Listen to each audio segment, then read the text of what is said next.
early. Sometimes it's good to be early. But our show starts at a specific time. You should remember that. Let's get started then, shall we?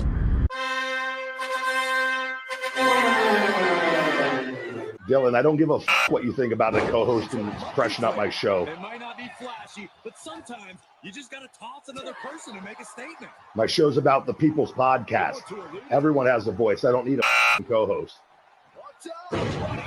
Go listen to one of the other 5,000 shows with a co-host because they don't have a mouth like the big guy. Opie, are you a career killer with Tim Sabian, yourself, and many others? Be myself.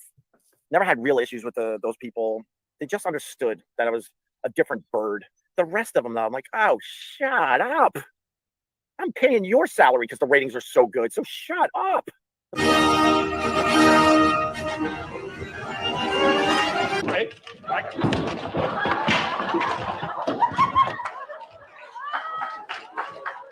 Live from Somewhere. it's Dillon.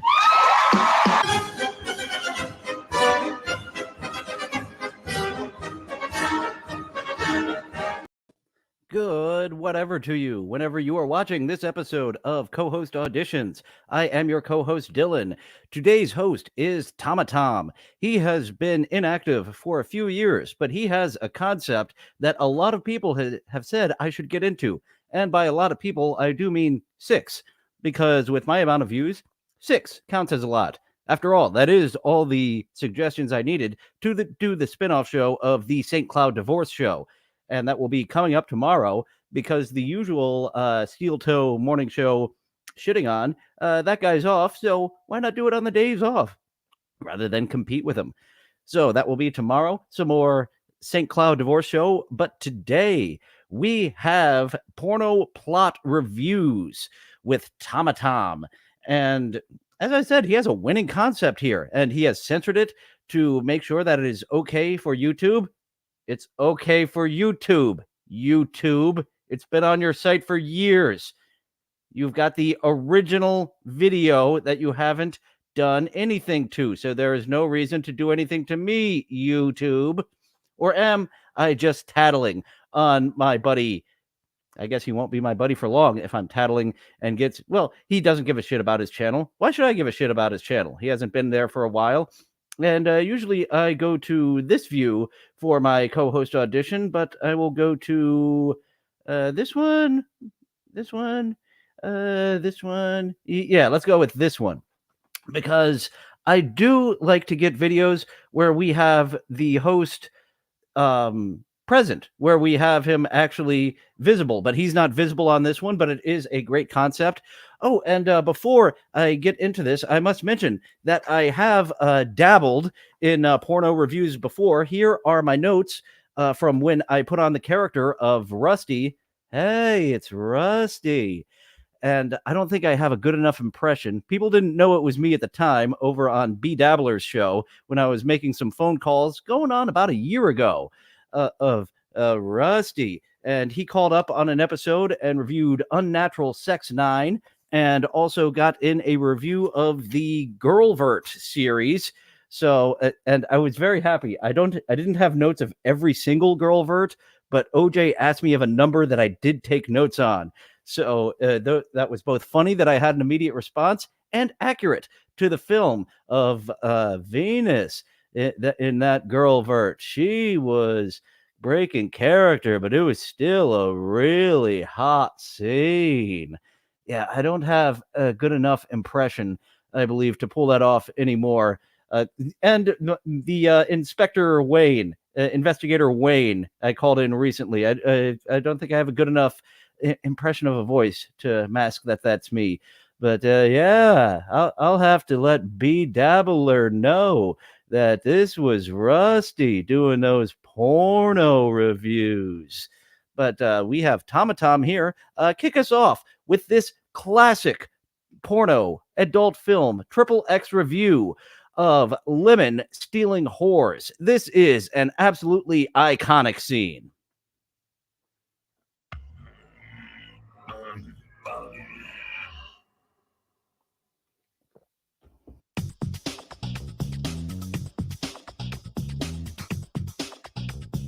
Don't like that individual in the middle. You can lose that one. Everyone else, stealing fantastic. horse. Whether you know the meaning behind, and he is censoring it for YouTube. I do believe that I will be absolutely positively not eligible for monetization on this one because we are not mincing our words talking about these lemon stealing whores starring the very very prolific actress in adult films Joanna Angel and the very dead porn actress in Haley Page that we see here after her boob job.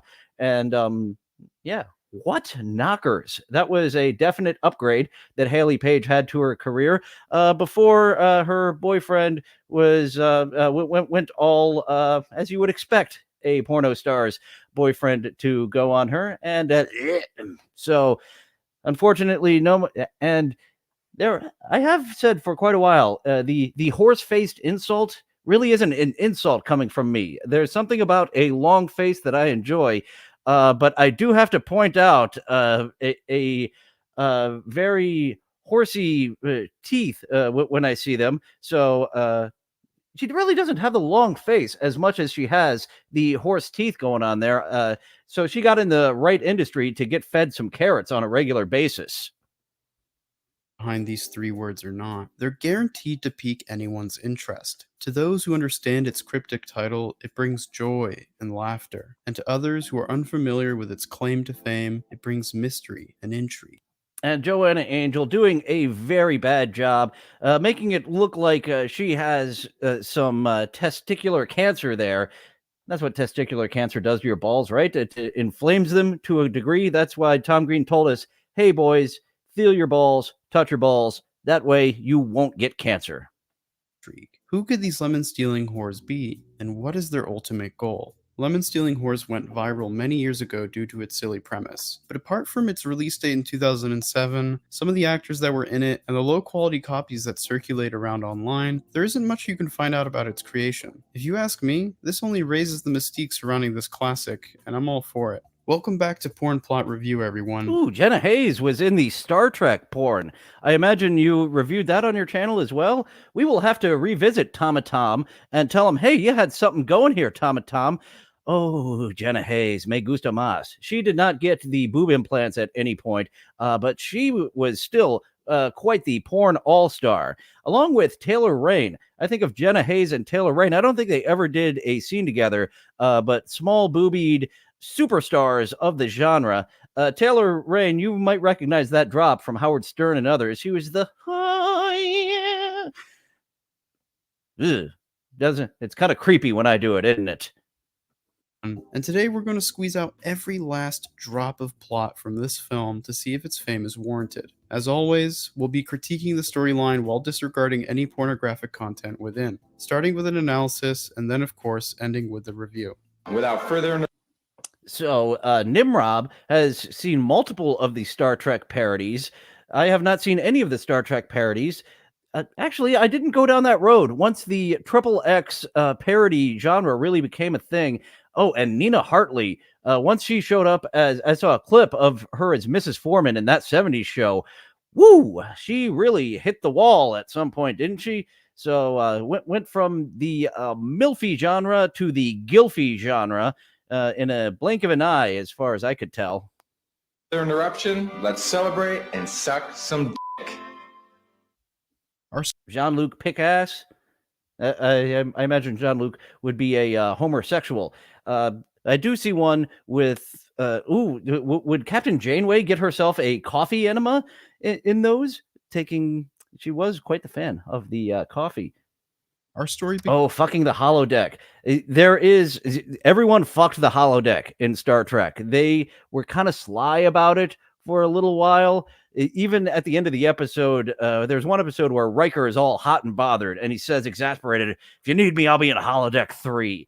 Kind of a wink. Riker is going to go fuck the holodeck. After all, he did have such great feelings for Minuet, the holodeck character, that it came back when they read his mind years later that was his favorite. So we didn't see her after season 1, but Riker and Minuet have really been going at it in that holodeck. story begins with a young couple, James and Haley, who are admiring a lemon tree in their garden, which has bore them a bountiful harvest. The couple daydreams of all the joys this lemon tree could bring them, naming an array of dishes they could prepare using the lemons. James, Yes, Haley. I'm so glad that our lemon tree finally grew. I just can't tell why Haley Page didn't cross over into mainstream the way that Sasha Grey did. Listen to that fantastic read that she has to James Dean. Yes, Haley. I'm so glad that our lemon tree finally grew Me too. and sprouted fruitful lemony lemons. I know. Me too. I mean, imagine we can make lemonade, key lemon pie, lemon meringue pie. Now he's Lemon and potatoes, lemon and why can't I remember any of the other Forrest Gump type of references? Lemon scampi, lemon martini. Am I getting too much into Rusty rather than Forrest Gump? Maybe that just goes to prove I am a shitty impressionist.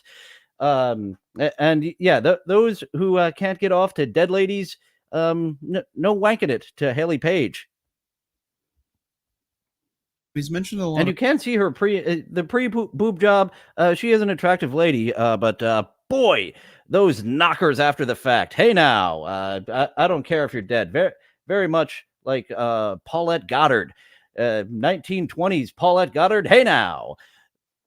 And Charlie Chaplin was such a fan of 1920s Paulette Goddard that he married her before she was an adult. So he was kind of a creep. As much of a fan as I am of Charlie Chaplin, he once his ladies got to a certain age, like people like to make fun of Leonardo DiCaprio for getting them young, but Charlie Chaplin, he got them, let's get married so I can legally diddle you, lady. That's the way that Charlie Chaplin rolled with his young ladies. Nimrod is a bigger fan of August Ames. Which one did I like? There's another August that I liked. August Knight, I was a bigger fan of than August Ames. As far as I'm aware, August Knight is still around. But August Ames, Haley Page, and so many others from the adult industry have succumbed to crazy boyfriends and drugs. a lot of classics there. I mean, who doesn't love Grandma's lemon meringue pie? But I can't say I've ever heard of key lemon pie. I have to assume it's some sort of luxurious dish, obtained only by the wealthiest of lemon farmers who think key lime pie is below them. I think it's the most valuable property that we have. I do agree. I think we should go to the bank and get a loan. Actually, I think we should just get... Go to the bank and get a loan, you say? So you don't need help with the load then. I certainly don't need help with shooting ropes with Joanna Angel, especially. Those ropey loads will happen. And I've heard people they'd be like, ugh, you like that tattooed goth girl? Yes, it does appear that a lot of our audience, my audience, is a fan of the goth girl over the blonde cheerleader girl. Oh, I'm having memories of banjo goth girl now, forklift goth girl, hearse goth girl. Get lemon tree insurance. I think you're right. And then get a loan and use the lemon tree as collateral because it is now insured. Despite having a sizable yard and seemingly living in the house behind her, Haley firmly believes that their lemon tree is their most valuable asset. James agrees, which I find odd. After doing some This lemon tree, very much like in The Simpsons, has a great value. We need to just establish this world we're in where lemons equal more than property value. And let's try to convince Aaron Imholt of that, because I got no joke to go along with that. I just wanted to goof on Aaron Imholt and plug tomorrow's show once more of the St. Cloud Divorce Show. So go ahead, Duke Phillips. Tell me about that joke that I just failed at. Where's the joke? Sir, we're on the air. I know we're on the air, but where's the joke? Season 1, Jay Sherman, an uglier version. They made him slightly less ugly in Season 2 of The Critic, as we recently covered. Some research, it looks like most lemon trees range from $25 to $500 depending on their maturity. Even if a fully grown tree was several $1,000s for the sake of argument, there's just no way that a lemon tree could be worth more than the rest of their assets, like their house. Seems a bit strange, right? Oh, you haven't seen the inside of that house yet. A porn star house, it is all the loads that have been dropped on those walls and the floor have just ruined the inside of that house. And those are now crusty loads. They've been very lazy, and those ropes are now crusted, and the inside of the house is just absolutely shit. So, yeah, it's the outside looks nice, but it is ready to fall apart. That is why the lemon tree is without a doubt the best thing that they have there for all their funds. You sell the lemons and more just keep growing. Yeah, highly regarded. It's infinite funds. You build a house and it doesn't replicate itself. You have a lemon tree and more lemons just keep coming. The same way that I do after watching Lemon Stealing Whores. Heyo. More on this in a bit. As the two lovers discuss their bright future, the titular character sneaks into their garden dressed in scantily clad clothing and makes her way towards their prized possession. During this, See, Joanna Angel, you should have worn your yellow bikini. That way, you would have blended in with the lemons and you would have gotten away with this crime instead of having a steamy hot scene. Haley posits what her life would be like if she could only be a lemon herself. I truly do love our lemon tree. Just imagine a life full of lemon trees. I know, and all our beautiful lemons. Endless possibilities. Endless possibilities. They're so beautiful. They took 37 takes, and that was the best one. Beautiful. I wish I was a lemon.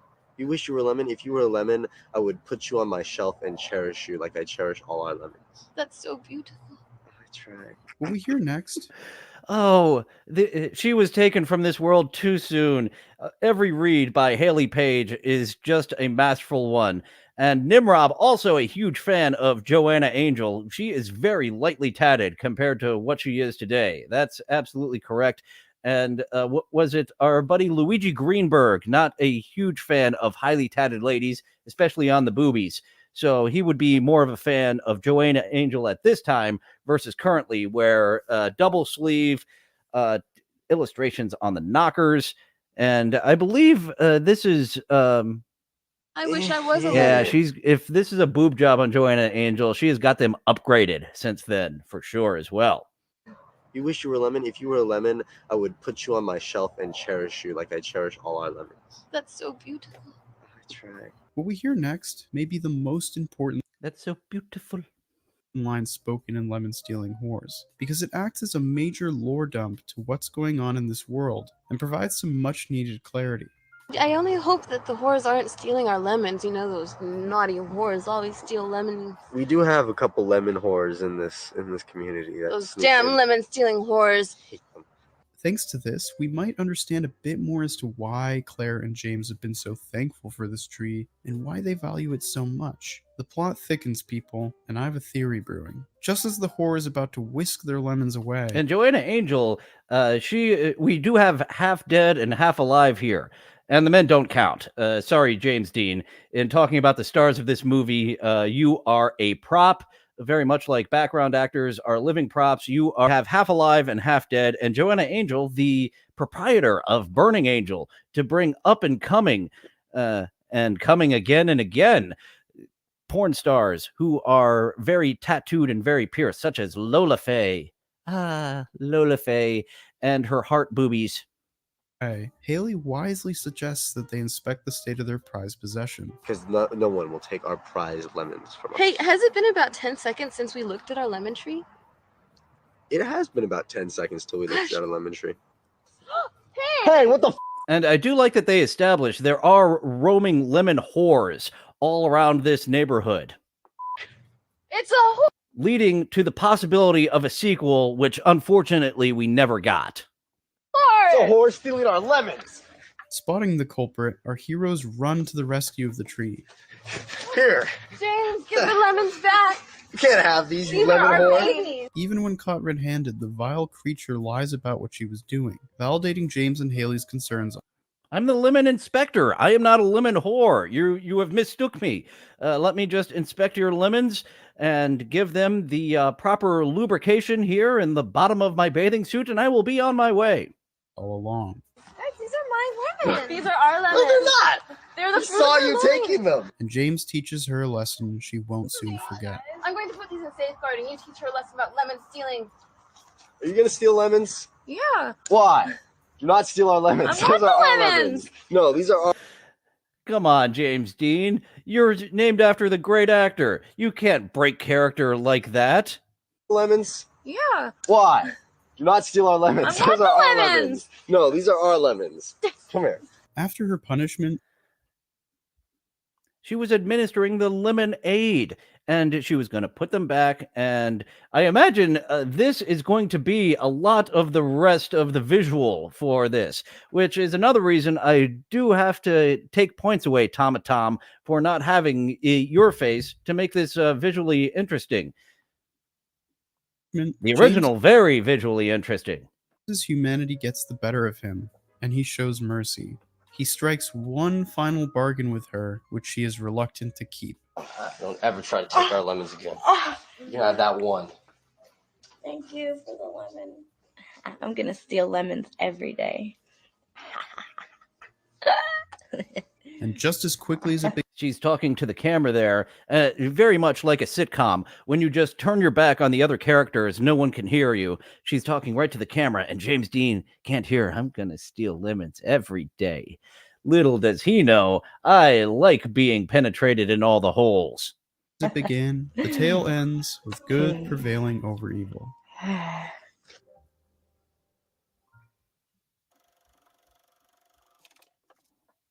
Maybe Nimrob should be my co-host for the porno review show that Hackride would like me to get started. You have a little extra knowledge that I don't have. And James Dean did do a lot of hardcore scenes. So he probably liked doing that smacking around in real life. So it translated very well to him smacking around on screen. And it did seem that he didn't really get into it. It was censored. That little smack he did to the lemon stealing whore seemed quite light. But then again, we all can't be Elisa Jordana in our smacks. What a left. Let's recap. So on the surface, it seems like this is a straightforward story about two farmers who are plagued by a lemon thief who is then punished by said farmers. I mean, that's just tremendous. What's not to like? We could stop digging there, but where's the fun in that? Let's add up the clues and see I'm glad he dug it out very well in Joanna Angel. What's really mixing under the surface. Alright, we have our two main characters who own a house with a garden with a single lemon tree in it. They mysteriously consider their lemon tree to be their most valuable asset despite owning the house. Oh no, they don't own the house. Then again, I'm getting inside baseball. All of the porno films you see are just people who can't afford their mansions renting it out for porno shoots to happen so they can not be evicted from their giant Hollywood house on the hills. Because nice, phony Los Angeles with their Hollywood house on the hill need to pay for it somehow. The house. Surrounding the yard are thick, tall walls that completely obscure the world around them. So we don't really know where they are, but we can guess it's somewhere warm based on the weather. Their yard is then infiltrated by a lemon-stealing whore. Haley and James treat these beings as subhuman. They also infer that there are perhaps many other whores out there and share a tacit understanding that our whore isn't the only one. I wonder if Joanna Angel has the rights to lemon-stealing whores, because she absolutely should make this a series. One of her kind. She would be the head of the lemon-stealing whores, with her gang of roaming whores to steal the lemons. Let me present you with my ultimate theory. I surmise that if one were to read between the lines, knowing what we've just seen, one discovers a post-apocalyptic tale of farmers who are trying to preserve the last bastions of humanity after the extinction of the bees. With the bees gone, we now suffer from scurvy, since we are short of vitamins. To preserve various fruits such as the lemon. This is a world. In a world where bees are eliminated, the lemons are absolutely key to life, and they are kept behind this wall where this lemon-stealing whore, who Isaac Walmart is not a fan of. And so Isaac Walmart is James Dean in this situation. And boy, I would like to be James Dean in this situation because he got himself a Jewish princess here. Highly tattooed Jewish The princess. lemons, Haley and James pollinate the lemons themselves, leading to further attachment. As if the bee extinction wasn't bad enough, we also have to contend with a subspecies of humans, known as the lemon-stealing whores, who have evolved to gorge on lemons until there are none left, leaving only... Nice. Our buddy Tommatom here is expanding the lore, which is implied, but not specifically told. You, sir, should be on the writing team to help expand this series of lemon-stealing whores 2 through 7. Only ruin in their wake. Where do these whores come from? Some believe that they are the result of human kangaroo DNA splicing. The lemon whores of Ropey Loads Junction absolutely writes itself. Like, I'm already halfway through Act 2 once you wrote that, but it does take a different direction. Ropey Loads Junction sounds like a kid's film rather than an adult film, so we'll see how that works. And for those that were in the stream with Earl Skakel, where I dropped Dusty Loads, the American Cream, baby. We are a few weeks going on the Ropey Loads joke, so we do need to expand it with some Dusty Loads, the American Cream. He is fucky like a monkey, especially those bonobos who go around fucking their neighbors. They are the swingers of the monkey world, just like me, Dusty Loads, who can't shoot them ropey loads anymore. Ooh, baby, but I shoot that dust straight into your face and make you sneeze my load back up. Make you sneeze my dusty load back up. That sounds like a finishing move. Splicing to provide them with pouches and great leg strength for jumping and climbing walls. We put up the Ropey Loads signal, and he is here. Thank you, Ropey Loads. And I forgot to pull the picture that I took of your profile. You had the exact same idea I had for Ropey Loads. It is a truck hauling some ropes, some ropey loads. But who knows for sure? To survive these harsh conditions, people have had to wall themselves off from the rest of the world in order to preserve the lack. Italian Stallion. I actually learned that from Curb Your Enthusiasm. What was it, Larry's mother or Larry's aunt that had a tattoo and therefore couldn't be buried in the Jewish cemetery? And as much of a princess as Joanna Angel is, that is correct. She is covered in tattoos and will not be allowed to go in that cemetery. But Haley Page, she did not have tattoos. Where do the Jewish cemeteries lie on fake tits? As far as I know, those are allowed, but they are no for the tattoos. Oh, of course we got to the Ropey Loads by now. You're just a second too late on a promo by Dusty Loads, the American Cream, Luigi Greenberg. So, yeah, this was a natural, the Lemon Stealing Whores porno plot review for the Ropey Loads to come out.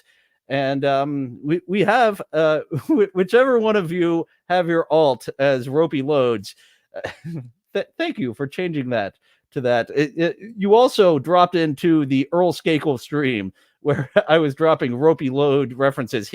Earl Skakel is going to make us start paying for the Ropey Load mentions as much as we've been bombarding him, and he seems he seems kind of annoyed with it. Last healthy bastions of humanity. Beyond the walls could be vast deserts. That's funny how much lore that we, real life facts, not lore, that we learn from television. Brockmire is where Italian Stallion learned of that tattoos in not allowed in Jewish cemeteries. People have to wear moisture recycling suits and avoid massive desert worms. But hey, it's just a theory. As you might have noticed, our boy James Dean is back for this one, which isn't much of a surprise since it turns out that he has 1,500 porn credits. Evacuate the city. a prolific porn actor, and someone like Peter North, who shot the ropiest of all loads. He didn't do a whole lot of scenes. Like it had to fuck with his sex life because he had to build up all those ropes. He could only do like 2 scenes a month, and then like in his own life, he wasn't allowed to drop loads because then that would ruin his big cum shot. And ropey loads, better late than premature. That is for damn sure. Fences. Get this man an HIV test. So it's safe to say that we'll be seeing him again. Oh, no kidding. He's also one of the chosen people. I've only been mistaken for one of the chosen people. I am. Maryland Jewish people are double chosen people. I've said that before. Jewish people are chosen, and the Maryland people are chosen people. Jewish Marylanders, double chosen. They're going to super heaven. Again. I think James Dean nails the lackadaisical, carefree farmer to a T. I mean, come on. The guy's so funny he makes his co-star break character. I know, me too. I mean, imagine, we can make lemonade, key lemon pie, lemon meringue pie. His co-star, the talented Haley Page, who has around 300 lemon cocktails, porn credits, is also great too. What's great is you can also tell the dialogue is mostly spontaneous, which makes their work even more impressive. You know, after a long consideration... Thursday's episode of the Earlverse was the last one I was in, and he seemed to start getting tired of the ropey loads. And that was the first time I dropped dusty loads, baby. And I also have another load to drop in the... I didn't even mean to do that on purpose. I also have another variant of the ropey, dusty load to drop on the load jokes. I decided that this wasn't shot in 35mm film, but in fact most likely a digital camcorder. Quality isn't great. Well, no. It looks horrendous. There's this one nice bit of editing, though, where we, the audience... does look less than a DSLR, doesn't it? Are forced to watch as the couple's hopes for the future are juxtaposed with shots of the intruder as she greedily plucks the lemons off the tree and stuffs the coveted fruit down her shirt. Really makes you nervous for our main characters.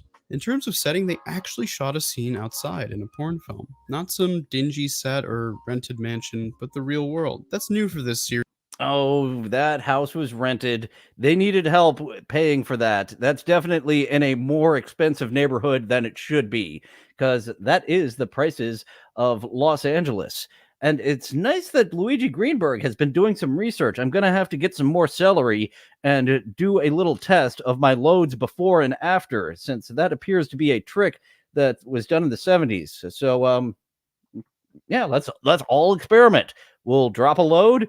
We'll eat celery, and you do need to give it a day or two for your load to refill itself.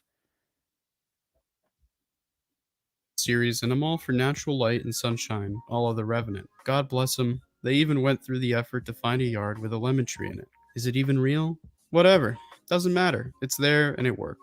That's probably where they started out. We were renting a house that has lemons, and then they go from there. You see, that's the spark of creativity. You use what you have, and you write it into the plot. Very well done by this writer and producer of Lemon Stealin' Whores for making an iconic scene based on what he was working with. And once again, another chance to take a jab at the angry video game nerd for not working with what he had, but just making a bunch of fucking garbage based on what he wanted to do. And he was... We'll get into that one day. Certainly we will. It'll probably be taken right down. James Rolfe is very embarrassed and ashamed of that. And he patrols very hard to get anything with clips from his movie taken down. He even, in the re-release of the Angry Video Game Angry Video Game Nerd Game #2, he took out all the references to his movie, who were different bosses, for reasons, but oh boy, was he bullshit. You're embarrassed. You showed the world that your passion of filmmaking, you are fucking garbage at. Works. So I'll give him points for that. There are no effects or music to speak of. unless you count the one name we get in the beginning credits. And the story is criminally short with a laughable 3% plot out of 97% porn. Sadly, the 30 or so minute runtime isn't doing it any favors either. But I get it. This parody didn't set out to be bombastic. It wasn't created to dazzle us with its story. No, it's porn at the end of the day. But based on these metrics that we've used in the past, I'd have to give this the low, and I mean very low score of a 2 out of 10. Now, I disagree. Just for the fact that we have Haley Page post boob job and Joanna Angel at any point, this is above a 5. And this has stuck with us. This is one of those, if you're going to call it a shitty plot, this is one of those so bad it sticks with you. If this is bad, this is The Room bad, in which everyone loves the garbage so much. So Luigi Greenberg coming in with an update. The celery doesn't go in your mouth. It goes. I'm not going to do that research. I'm going to try putting it in my mouth. Someone else can try the pee hole. Someone else can try the butthole and see how that works to get the ropey loads happening with the celery. We'll see how that works. Now, do I think this is a porn plot that gets you your money's worth in terms of the story or the production value? Not even close. But does this film succeed at a comedic level, and would I recommend it? You're damn right I would. Lemon Stealing Whores is more funny every time I watch it, and I consider it a bona fide porn classic that encompasses just about everything you'd want in a porn plot. It's raunchy, it's clever, and just doesn't care about how it gets. Luigi Greenberg, we did get in a couple of those earlier, and I'm surprised I didn't take the "shake harder, boy" and turn it into a jerk-off joke. That was a major miss on my behalf. To the banging, and its off-the-cuff nature gives it the freedom not afforded to most actors in porn parodies in terms of comedy. I think it succeeds at what it sets out to do, and that's to make people laugh. My stringent I believe it's original pronounced score aside, Calmedy. George Carlton performed Calmedy, and you mispronouncing it is just shameful, Mr. Tommatom. I would still highly recommend this one, but I simply can't forgive its lack of quality when compared to other productions we've seen thus far. Well, I'd like to think I've shut the book on Lemon Stealing Whores, but maybe you think I'm dead wrong. Did I miss something saucy? Something sinister? Let me know. Thanks for listening, guys, and I'll be back sooner than you'd like. So we do have a few more from Tommatom. The problem is his Batman Triple X review does run 31 minutes, and I would like to give that the attention that it deserves. So let's jump ahead and check out the Aladdin plot review. We'll stick with this for a little bit and then get on out of here. We do have some TikToks and a clown lady to take us out, but actually let's jump ahead of this entrance. There we go. Looks like he starts talking about the plot of the movie about here. So that was Lemon Stealing Whores, an iconic scene, and 2 out of 10 for the content. Oh, that is just shenanigans, especially when he was able to add on so much lore to the Lemon Stealing Whores universe. Joanna Angel, get on that. You need to make that a full-on series. It is an absolute missed opportunity that Burning Angel has not included that in their regular releases. Pretty good. The new one's fine, but it just isn't the same without Robin Williams' legendary performance as the genie. That first movie at heart, beautiful animation and a lot of fun moments. I'm thinking maybe with Wood Rocket and intern Leroy Myers at the helm, this movie has a real chance to pump. Before we get too far away from the lemon stealing, why would we want to marry our cousins? Because they're so darn attractive. Take that Simpsons episode into porn world. Why would we want to marry our stepsisters? Because they're so darn attractive.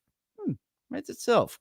Oh, Joanna Angel, Lemon Stealing Whores, the Shelbyville is a town just absolutely stacked with lemon stealing whores. This must happen. Someone get me in contact with Joanna Angel so I can help start and finish up the plot for The Simpsons meets the lemon stealing whores, with Shelbyville just being stacked with all the whores stealing a lemon tree, not just the lemons itself. It's right there. All right. Who's with me? Who's going to, I imagine, Los Angeles? Isn't that where Joanna Angel is? Once again, Los Angeles reeling me back in to get my porn career kickstarted, my porn producing career. We'll see if I get lured into the acting position or not. Some fresh air into the Aladdin mythos that the live-action remake failed to do. And yes, I shit you not, there's songs in this, and they're not half bad. Now I'm a fucking genie, and I live in a fucking lamp. I got a big... Tommatom was really trying to make this channel monetized, wasn't he? He's reviewing pornos, but he is cutting out all the dirty language, trying to make it to skirt around and make these monetizable.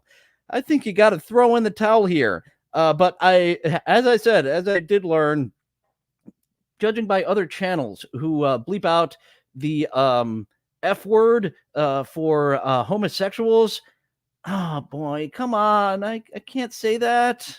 Damn it. I'm gonna get taken down for hate speech if I keep saying that. So apparently that fun word. So I can't do the drop either from TV Funhouse of Chicky yelling out, "Monogamy is for that'll be a Rumble exclusive, putting that drop on the board. Monogamy is for I need to watch Buffy. Especially, I'm surprised I didn't get into Buffy. I thought Sarah Michelle Gellar was the hottest of the late 90s hotties. Her and Jennifer Love Hewitt were at the top of the list of late 90s hotties. And for me, it was Sarah Michelle Gellar over Jennifer Love Hewitt, which just goes to show again how much I do love me some Jewish gals, because Jennifer Love Hewitt had her some titties. You say radical, that's our word. We say radical. That does a trick and makes all the ladies down. Let's just hope it's half as good as the new one. I'm not asking for much here. So let's check this out and see if lightning strikes twice with our boy Leroy.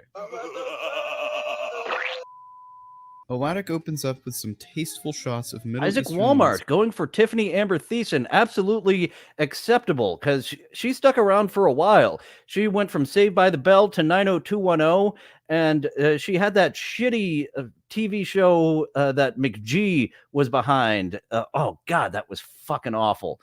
McG, you stink. You stink so bad that our boy Christian Bale had all this to say about you. It's fucking distracting. Give me a fucking answer. No, don't shut me up. That's right. That was a Mick G film, and he lost such control of, and the fact that they didn't cut and that leaked shows just more amateur hour with Mick G. So yeah, maybe we'll have to throw up a poll. Because they definitely all made me throw up a poll. Tiffany Amber Thiessen, I don't know. I think I might have to put her above Jennifer Love Hewitt. But still, Sarah Michelle Gellar, my number one of the late 90s hotties. Landscape as we hone in on a tent in the desert. Oh, Aladdin. Oh, me. Aladdin. All right. Look at you and your wordplay. One-eyed snake in her basket, one long cruise down her Nile. The size of my hookah pipe makes her smile. Sideways, one game of Who's Your Sultan, pita filled with my kebab. Knocking pointy boots is my only job. As Aladdin is enjoying...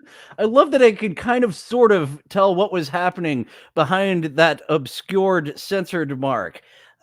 Points on the song. The background music, obviously cheap as all fuck. But the actual lyrics, I like what you're doing there. Italian Stallion. Oh, we do. I guess we'll have to have like a Sweet 16 of late 90s hotties. He wants Reese Witherspoon, Kirsten Dunst, and Katie Holmes all in that bracket. to me, all of those are below the three we mentioned before of Tiffany Amber Thiessen, Jennifer Love Hewitt, and Sarah Michelle Gellar.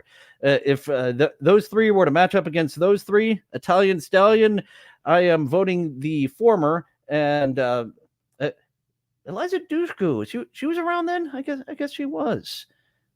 So yeah, we will have to come up with a gimmick of who was the hottest of the late 90s hotties. And to me, that is a good 1, 2, and 3 seed, the ones that we initially mentioned. Oh, Carmen Electra. Fuck, how could I forget? I absolutely adored Carmen Electra. She's the number 2 seed for me. Number 1 seed, Sarah Michelle Gellar. Number 2 seed, Carmen Electra.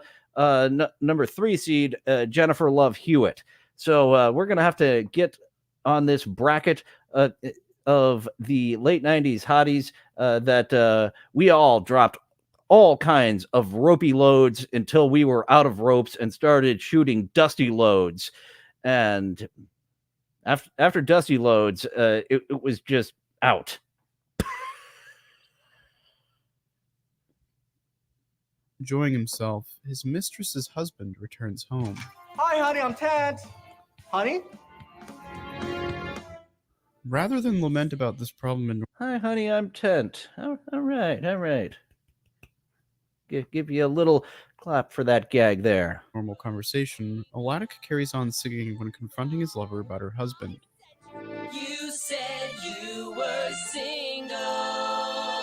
One pump ahead of the pop shot. Bust coconut from my palm. My pants lamp shoots out a genie. Shawarma. Gonna drip tahini. I just so now so long. Oh, he is going to choppy his pee-pee. After ropey loads come dusty loads, and then after that, you're out. After the roads are after the loads are dusty, you can still keep trying, but there's nothing left. The universal sound of being out.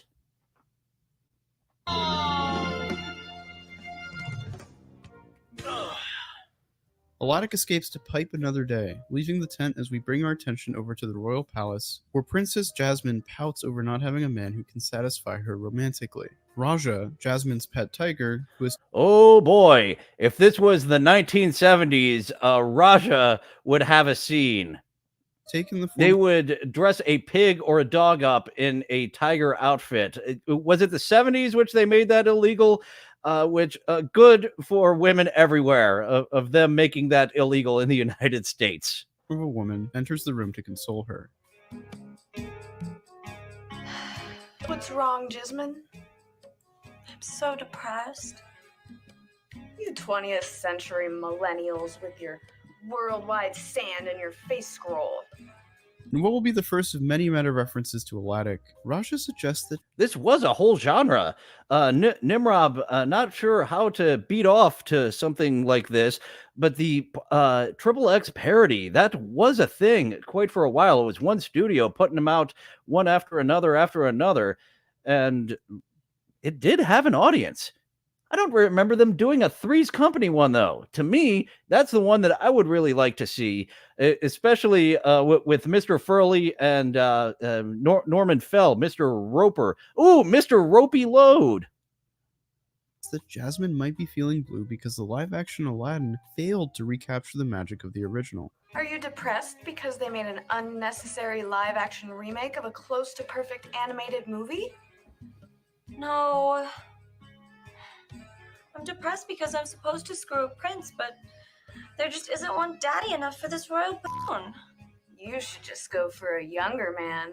That's what I do. Rawr. That's because you're a cougar, Raja. Jasmine calls Raja a cougar due to her interest in younger men, which is a gross oversight as she is actually a tiger. Outside, we find Aladdin, who has been spying on Jasmine using the latest and greatest in telescope technology. Slow down, baby. That princess is hotter than heck, boy. If only I were a prince. Suddenly, I guess that you're supposed to laugh and whack it at the same time, Nimrob. Very much like the Bang Bus. you would have them talking through the cock. That a phrase that which was mentioned over on Hackright or Electra's show recently is talk around the cock. That was actually very much originated in the Bang Bus, where they would have her during that. You laugh and then you jerk off and then you laugh again. A figure creeps out of the darkness and introduces themselves as none other than holy shit. Wait a minute, is that Rob fucking Stark? We have PPR royalty in here. All right, I'm on board. Hey, bro. My name is Jeff. That is because you with me, you get what you 10 on 10 of these porn parody names of Alad and Jaffuck. need. You wouldn't happen to be an evil guy. Did you see the latest Louis C.K. apology? Yeah, that's fine. Actually, that was, Dirty Sanchez was the one behind the camera. We had Ugly driving the bus. Yeah, that's fine. Can we put it in your butt? Yeah, that's fine. Sounded sincere to me. You wouldn't happen to have a questionable deal to make with me, would you? Very obnoxious was Dirty Sanchez, but it worked for me, and he shut up in time for the third input part of the movies. Swat! You bet your Baba Ganoush he would. Whereas the blowjob parts of the Bang Bus were played for pure comedy. You see that cave over there? It is called the Cave of Boners. Jaffuck makes a reference to the Cave of Wonders from the films, which has apparently been redubbed into the Cave of Boners, now filled with rectal treasures rather than the monetary delights of its big screen counterpart. And all I need you to do is just go in there and get me this silly old little lamp that you would never pay attention to, and a room full of golden. All right, let's jump ahead a little bit. We've got the gist of this scene. We've seen it before. Oh, there we go. We've got. Once again, if this was 70s, that monkey Abu, he would have scenes. Look at all this treasure. If I were a cartoon duck, I'd be swimming in it. Aladdin begins to rub the lamp. All right, I do like that one. I will give you one of these, Aladdin. This is actually a great advertisement for Aladdin, a XXX porn parody. This is a solid throwback to Bang Bus. Well, not the actual content, but being both funny and sexy. Lamp in anticipation of the riches that will soon be bestowed upon him. I'm gonna be so rich. I'm gonna be able to afford that accent. He's unable to rub that lamp anything but in a sexual manner. That's all he knows, is to rub things in a sexual manner. Unknowingly summoning a genie in the process. You're embarrassed to be in this makeup? Yep. What the f are you? Some type of live-action Sonic the Hedgehog? And that, ladies and gentlemen, brings us to the second and possibly best musical number of Aladdin. Swing and a miss on that one for me. Which is an assault on the senses in all the right ways. And let me tell you, it leaves little to the imagination. Enjoy, folks. Now I'm a fucking genie, and I live in a fucking lamp. I got a big blue that does a trick and makes all the ladies down. You would think that someone with rhythm enough to fuck on camera would have more rhythm. Then again, he might be opioided up. He was probably doing some lines, not of coke, but of an opioid when they were putting that makeup on him. It fucking stinks. The genie is absolutely not into this, the way that Aladdin and Jaffuck are. Some motherfuckers ain't no magic. Some do miracles and shit. But I grant wishes, so take that business of my primary color tint. I do cool genie stuff that Gandalf shall not pass. Harry Potter's a hack. I give him a smack. I thought bigger wishes out my ass.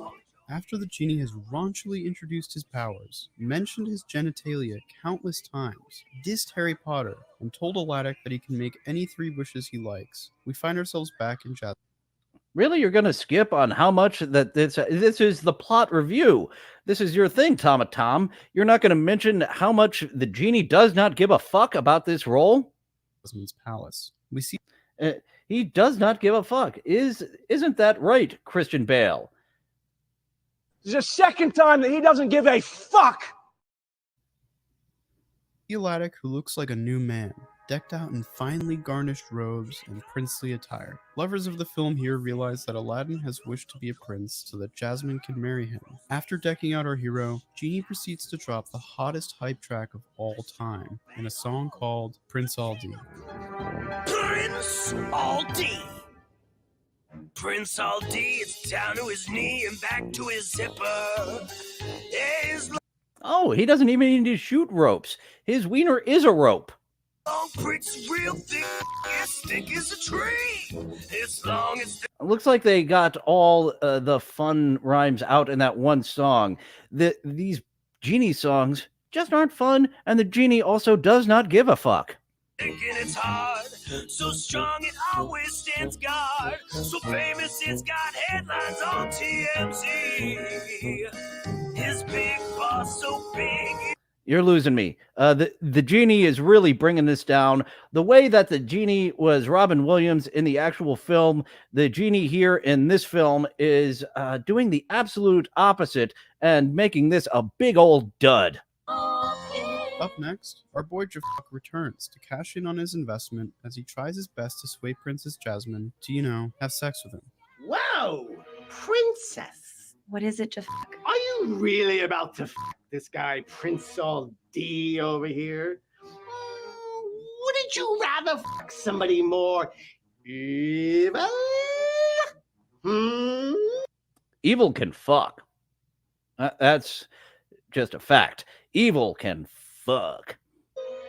As a last-ditch effort, Jafak performs what I can only call the most merciless self-diss track of all time. Prince Aldi, what about me? My je ne sais quoi? I'm neat, I've got a parrot and a goatee.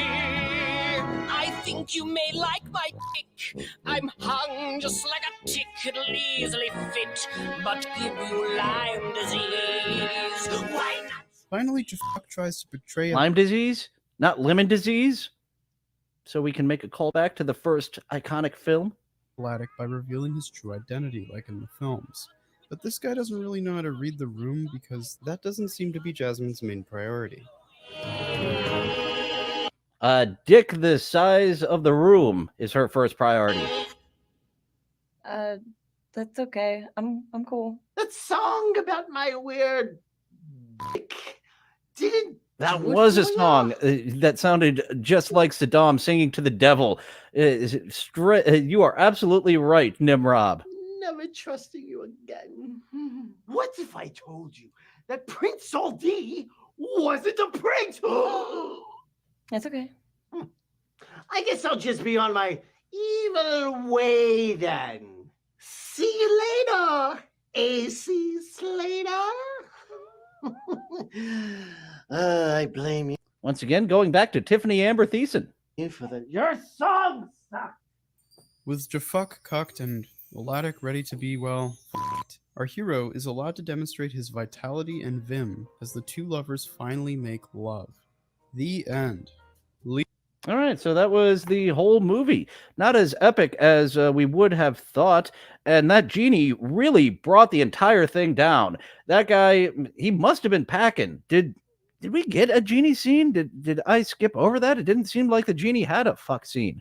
But that was our main segment. We had two films that Tommatom reviewed. And now on to our next segment. We check out some TikToks by Joanna Angel herself. Boy, my favorite Jewish American princess, Joanna Angel.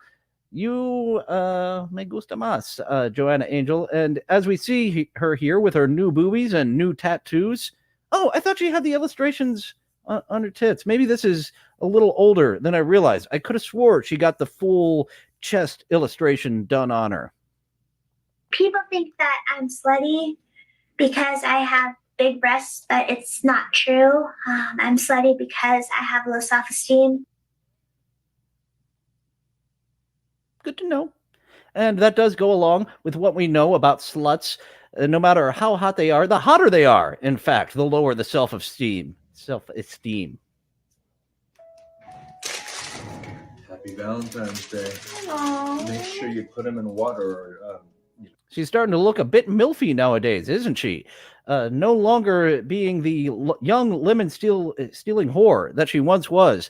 Now the lemon-stealing madam mob boss. Oh. How about instead I put him in my... And one more from our good buddy Joanna Angel. This had some music accompanying it at one point, but TikTok has since taken it down. When you and the trash can wear matching outfits.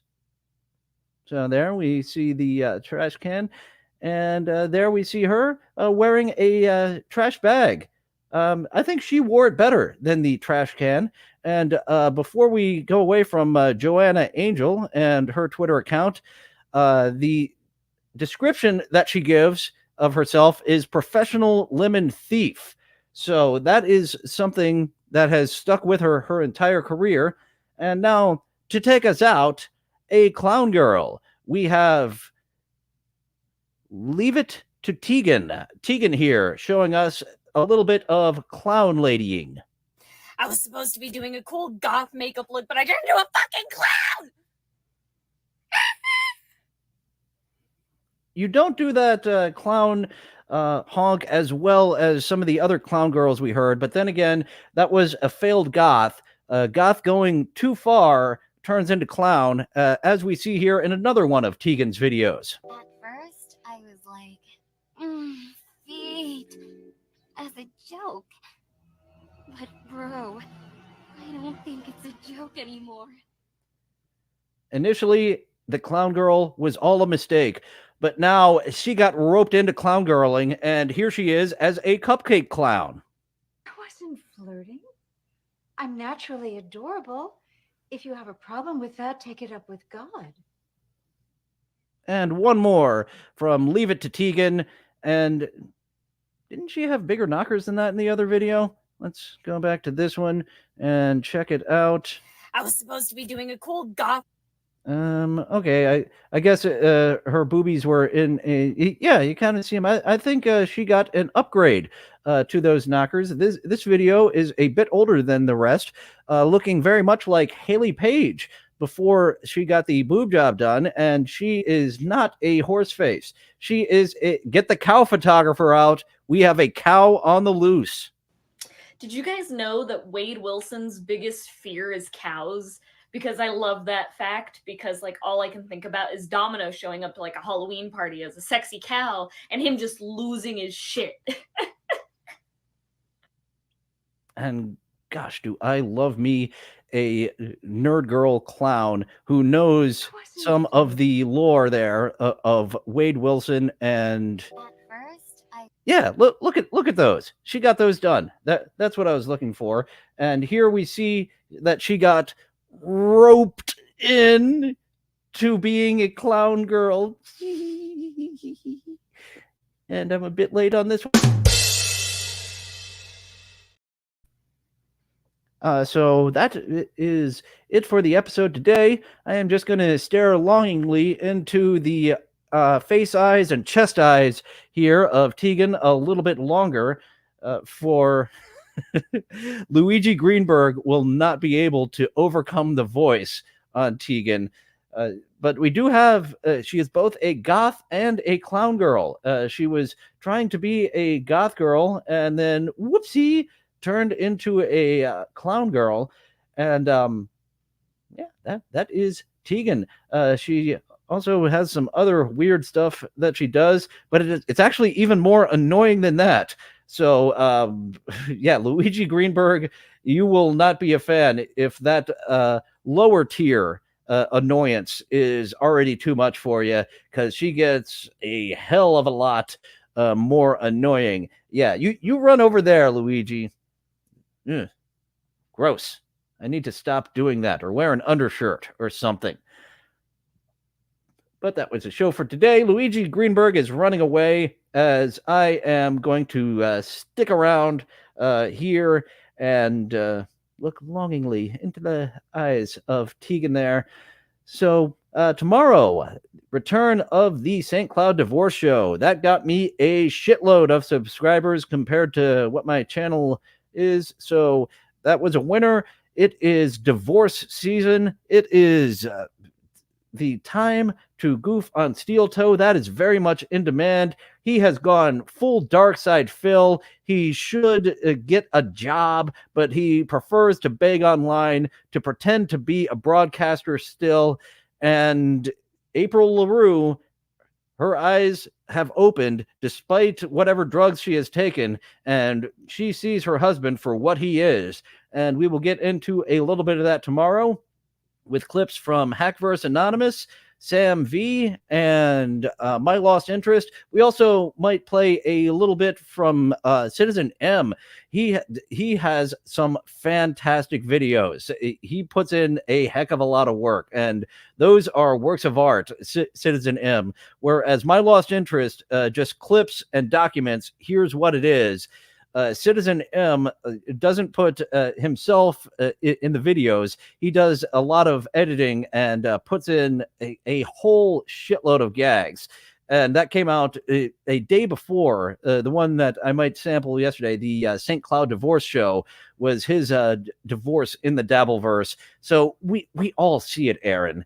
You're the only one that can't see it. You can't see the divorce through the forest. I don't know. That's a failed phrase there.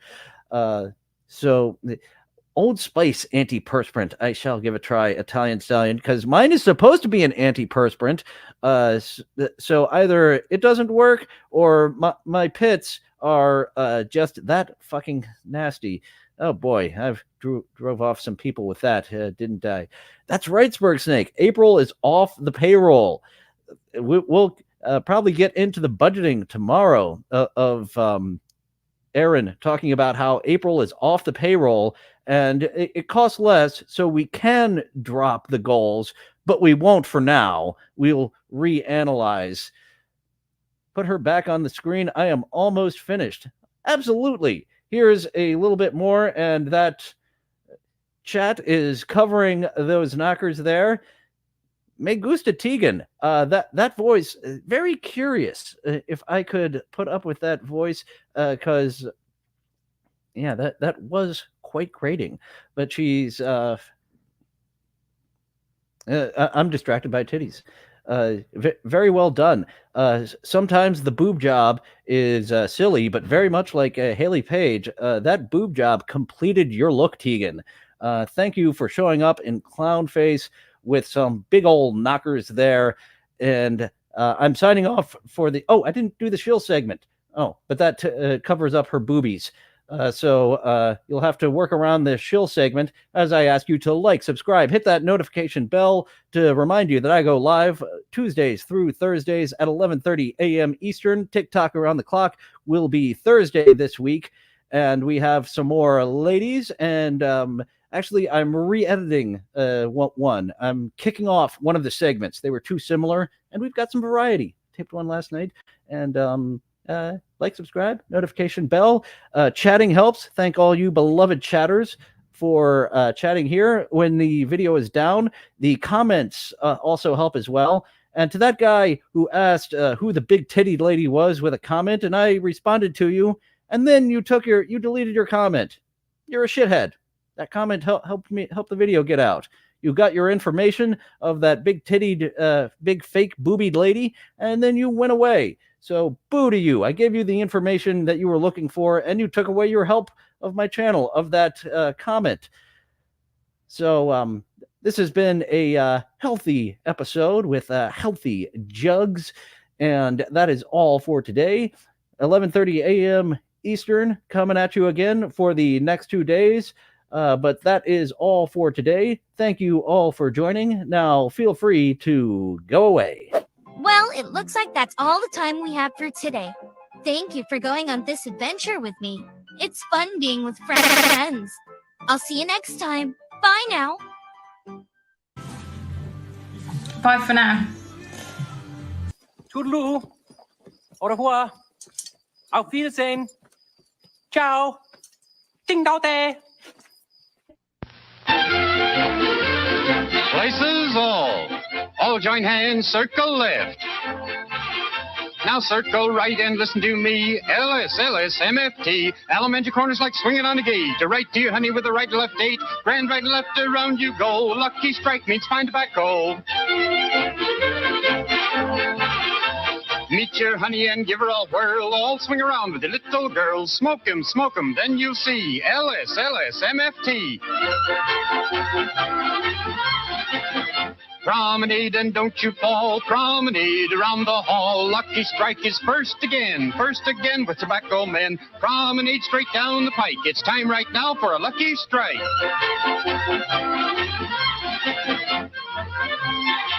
Yes, for smoking that you're bound to like, you just can't beat a lucky strike.